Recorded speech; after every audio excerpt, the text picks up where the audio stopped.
दर्द जहाँ है यहाँ इंसाफ कहाँ है। अरे ओ दुनिया वाले वापस बुला ले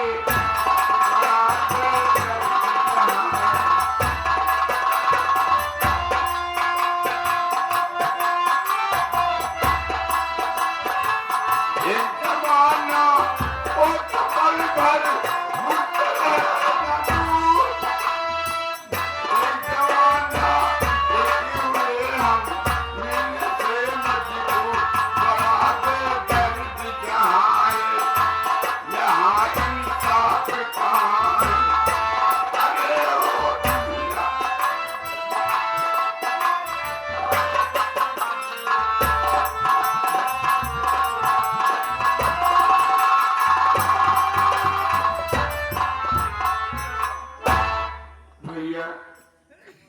सबसे पहले आप सब वहाँ पर्चे ले लें कि हमारा नाम क्या है, हम कहाँ का रहने वाला है, हम परिवार में कै प्राणी है, हम जिला उज्जैन के रहने वाला है भैया, गांव बेलापुर। हमारे पास भगवान दो औलाद हैं, एक बिटिया एक बेटवा। बेटवा का नाम रमेश है और बिटिया का नाम गीता है। हम अपने बिटिया के ब्याह आज के 2 साल के पहले पार्वती भक्ति जो उनकी बिंदा रहने वाली ही उनके बेटवा साथे के दिन इतनी शादी कर के समय कौन उनके दहेज के मांग नहीं रही, लेकिन जब अपने बिटिया का हम आने गए 7 दिन बाद पार्वती भक्ति ने कही कि जब तक का 50,000 रुपया न देवे दहेज न रहे राम गरीबुआ तोर बिटिया के विदाई यहाँ से न हुई। हम का गरिया की माए अपने दिवाली से बही आई थी, हम चुपचाप अपने घर चलाए। अपने बेटवा से रमेश्वर से नहीं बताए कि हम कहे बड़े चलाए। हमारा बेटवा रमेश क्या है काम करे, अभी तक आए नहीं। अपने बेटवा को बैठ के चलते हैं इंतजार करे। काका राम राम। खुशी क्या बताओ काका, जब भी आपको देखता हूँ आप गम में डूबे रहते हैं, न जाने क्या कारण है काका, आप किसी से बताते नहीं हैं और आपकी तबीयत हमेशा खराब रहती है। बेटवा हमारी तबीयत 5 महीने से खराब चलती है। पड़ोसी के नाते काका आपके साथ रहता हूँ, कहा गया है गरीब का साथ गरीब ही देगा काका। हाँ बेटवा, लोगों ने कहा है, बुजुर्गों ने कहा है गरीबी बड़ी बेमुरवत होती, गरीबी बड़ी बेमुरवत होती, गरीबी में काफी नसीहत है होती, गरीबों को जग में सहारा नहीं है, प्रभु के सिवा काका कोई चारा नहीं है। तू ठीक कहता बेटवा। ये बतावा काका हमारा बेटवा रमेश काम करेगा है? हाँ काका, मजदूरी करने गए हैं। मजदूरी करेगा है, अब तक आए नहीं। हम उनके बैठ के चलते हैं इंतजार करें। बैठो, रमेश भैया आ जाएंगे, तुमसे पूछा जाए समझ लिया करो भाई। बैठो, रमेश भैया का इंतजार किया जाए काका।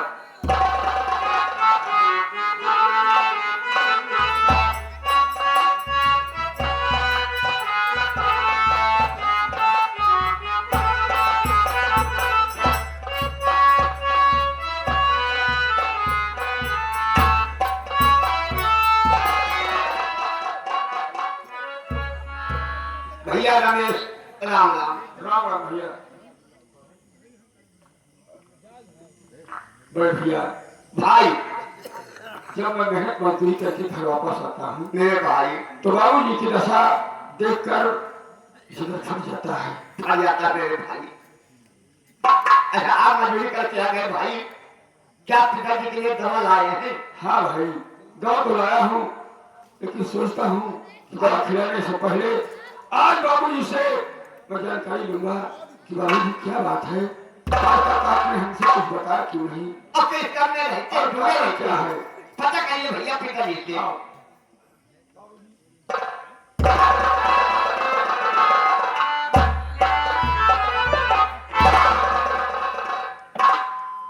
बाबूजी बोला बेटा।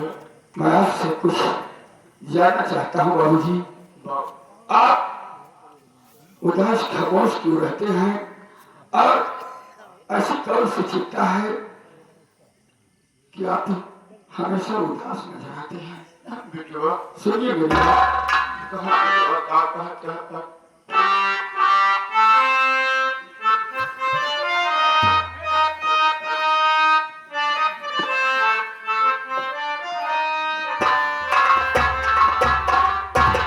क्यों बैठे गमगीन पिताजी, हर बोलो क्या है बात?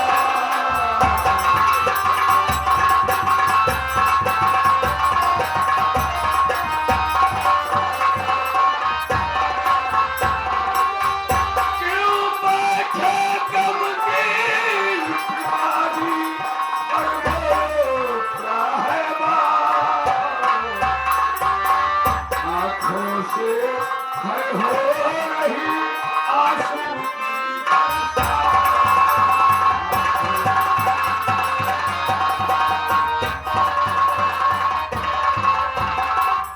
बाबूजी, आपकी तकलीफ हमसे दिखी नहीं जाती, बताइए। बेटवा जवाब तो कुछ है तब तो उसी ने बताओ तो कैसी बताओ बोल बाबूजी।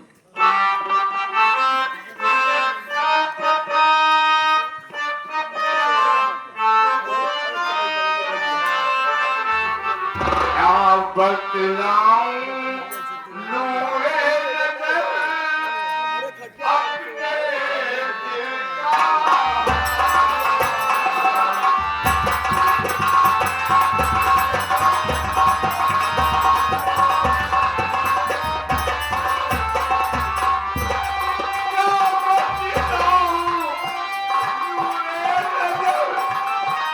अपने दिल का घर बीता बिटिया की याद में सदा रहूंगे।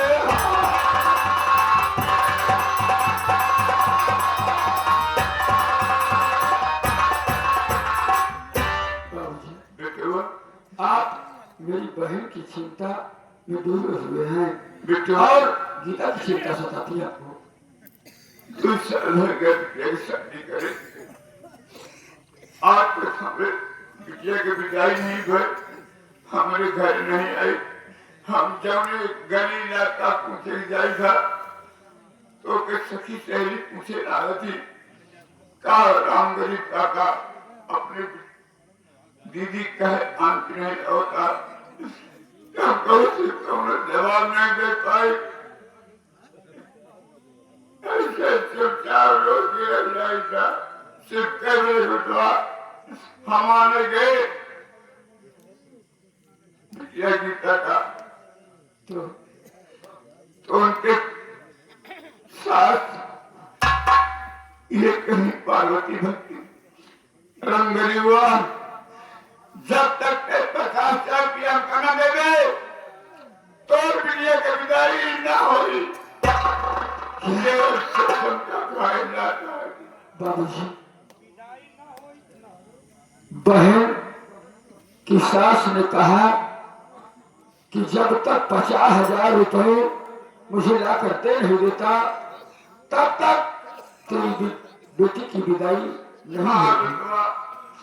बाबूजी, अब 50,000 रुपया हम कहाँ पाए बिटिया दूंगे बिटिया कान के लिए आई। सुनो मेरी बात।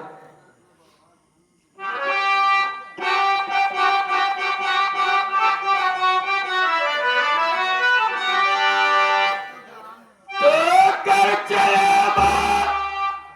मेरे प्यारे पिता, एक बीघा जमीन जो है पास में रखी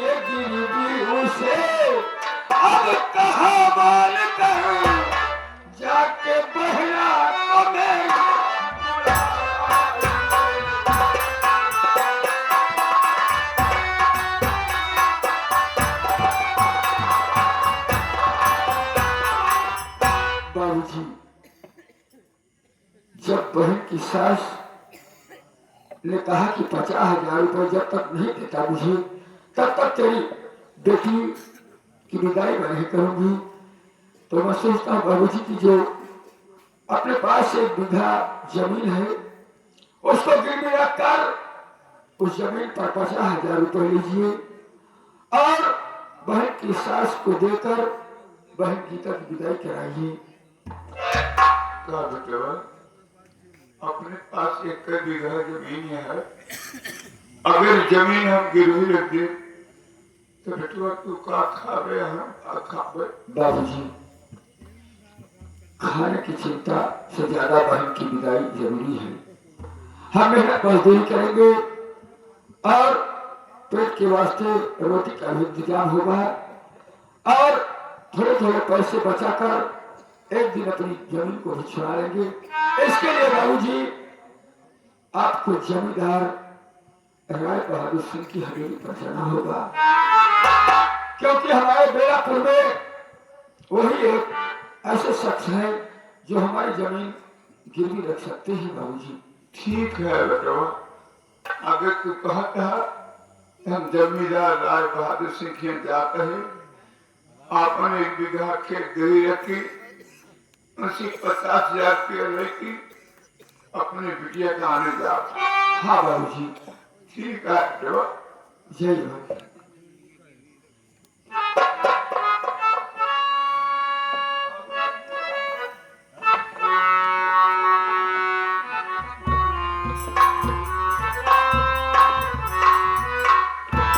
भाई रमेश, बड़े भैया, आप माँ बेटे के सहारा के लिए 1 बीघा जमीन थी, वो भी आप गिरवी रखवा नहीं बाबू साहब के यहाँ। बड़े भैया, आप 1 बीघी जमीन की बात कर रहे हैं। भाई मेरा बस चले तो मैं अपने शरीर का एक अंग बेचकर बहन की सास को दे दूं, ताकि मेरी बहन को ये एहसास न हो कि मेरे भैया मेरे बाबूजी मेरी विदाई नहीं करा रहे हैं, लेकिन मजबूरी। बहन के खोटे में भाई बड़ी अच्छी बात है भैया। देखो आपके पिताजी की तबीयत हमेशा खराब रहती है, बूढ़े हो गए हैं, अकेले जा रहे जमींदार के यहाँ बाबू। जो जमाना बहुत खराब है, बड़े भैया, अगर आपकी आज्ञा हो तो आपके पिताजी के साथ मैं भी चले जाऊँ भैया। हाँ भाई, बाबूजी कुछ बीमारी खा गई, मेरे भाई बीमारी से उतना भाग गए जी, इसलिए वो चलने फिरने से मोहताज हो गए हैं। भाई मैं जानता हूँ, जाओ भाई, जाना पिताजी के साथ 50,000 रुपए गहने रख करके जाएंगे जीता बहन की विवाह की। हाँ। चले आएंगे भैया राम राम।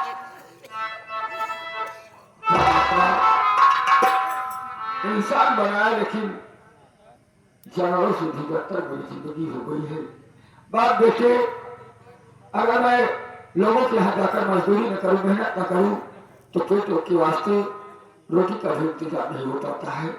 उधर मेरी बहन ससुराल में पड़ी, उसकी विदाई के लिए आज 1 बीघा जमीन जो हमारे पास है वो भी गिरवी रखी जाएगी, तब जाकर मेरी बहन गीता अपने ससुराल से हमारे घर आएगी।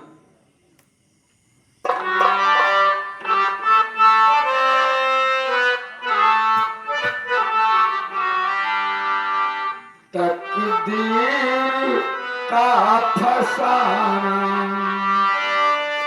जाकर किसे सुनाऊं, तकदीर का फसाना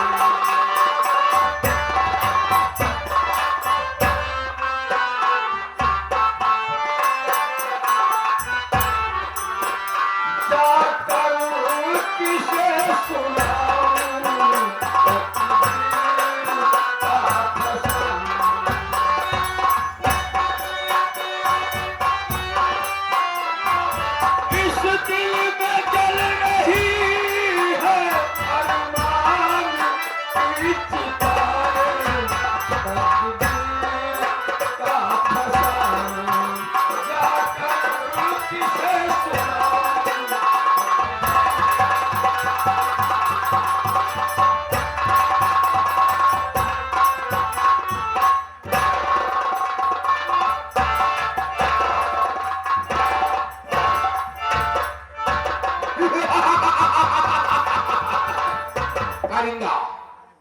बोलिए सरकार क्या बात है? अब मेरा मूड फ्रेश हो चुका है और हम चलते हैं रंगोली को साले की चलो छोकरी सरकार चलते हैं। आइए साहब।